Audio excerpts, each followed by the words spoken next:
Hi everybody, and welcome to this edition of the Bremerton Beat Blast. I'm your host, Kitsap Sun reporter Josh Farley. With me is Ed Friedrich, another of our reporters. We're standing out here at Anderson Creek in Gorst, and I can't remember what we're going to give people today, Ed. Can you remind me? We're going to give them the 5 things that they got to know happening in Bremerton.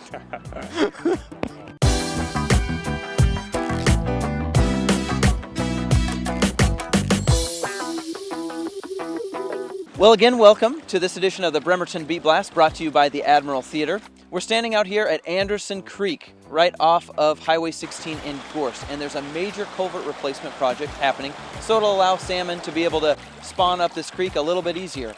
Ed's here to tell us a little bit about what the traffic impacts are going to be like. This project is phased in 3 installments, Ed, and what gets kicked off today? Phase 1 begins today at 10 o'clock, and that will require the closing of Highway 166, which is called Bay Street. The Bay Street shoots down through the middle of the westbound and eastbound lanes. All of those roads go over the creek. The creek goes through 5-foot diameter culverts, and those will all be replaced by 18-foot wide concrete culverts. So the traffic will be stopped in both directions of Bay Street for 4 to 6 weeks. Okay, now after that 4 to 6 weeks, what do we have to look forward to in the second phase? So they'll allow traffic out of Port Orchard heading toward Gorst. Okay, and then the third phase? The third phase switches over to the Highway 16 itself. The lanes will be jockeyed to go around to work. They won't be closed, but the speed limit will be dropped to 40 miles an hour, which will cause incredible backups. Story number 2 on the Bremerton Beat Blast comes to us from Bremerton High School. Its class of 2016 made their way across the graduation stage this past Friday night. But did you know that on Friday morning they also boarded a school bus and went bound for their former stomping grounds? That's right, they went back to their old elementary schools. I journeyed with them and got to be a part of what hopes to become a new tradition in the Bremerton School District. So today we and a bunch of other graduating high schoolers went down to the elementary schools like Armijar and Butte Ridge, and some people went to Crown Hill and Kitsap Lake, and we just went around and high-fived a bunch of elementary school kids. It was super fun.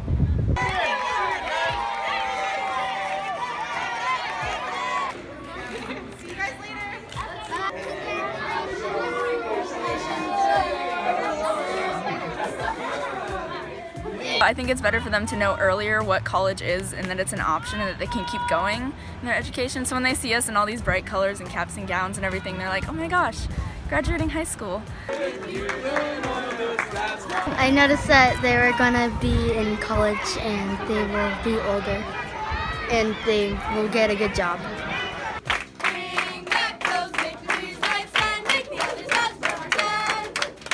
Some of my classmates that I went to Armijar with, it was just really like heartwarming, because like I really felt like we've come a long way together.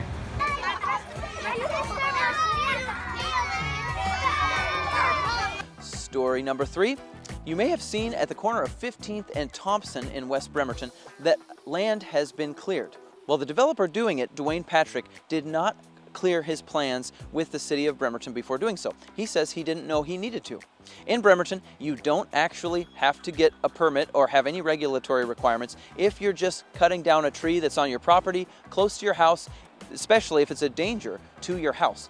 But in critical areas, being like eagle habitats, maybe sloping lands, wetlands, creeks, for instance, like the one I'm standing by here at Anderson Creek, you do need approval. And the city has issued a stop work order to cease and desist all work at the area. It's a developing situation and one that I will be sharing updates with you as they occur.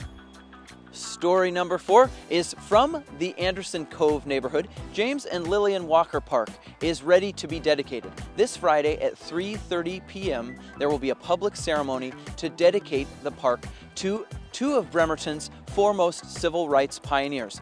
I talked with Faye Flemister, who's a former Bremerton City Council member, about what it means to have this park named after the Walkers. She was so instrumental in having establishments cater to all of the residents in the area.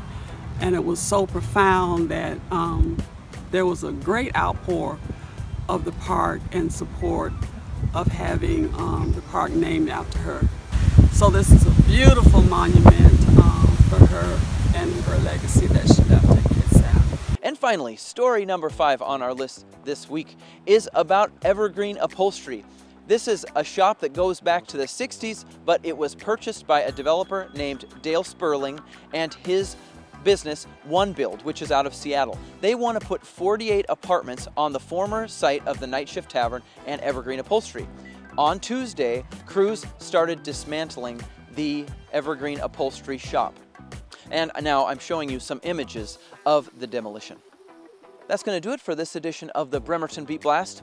One final note that I wanted to show you was an incredible showing last night at Evergreen Rotary Park, where the Kitsap 9/11 Memorial sits. More than 200 people came out to honor and hold a vigil for the victims of an unparalleled act of gun violence in this country's history. 50 people died, including the shooter at Pulse nightclub in Orlando, Florida. It's an incredible show of support from our community that so many people came out, and so many people in our community, as well as those around the country, hold the victims and their families in our thoughts and prayers.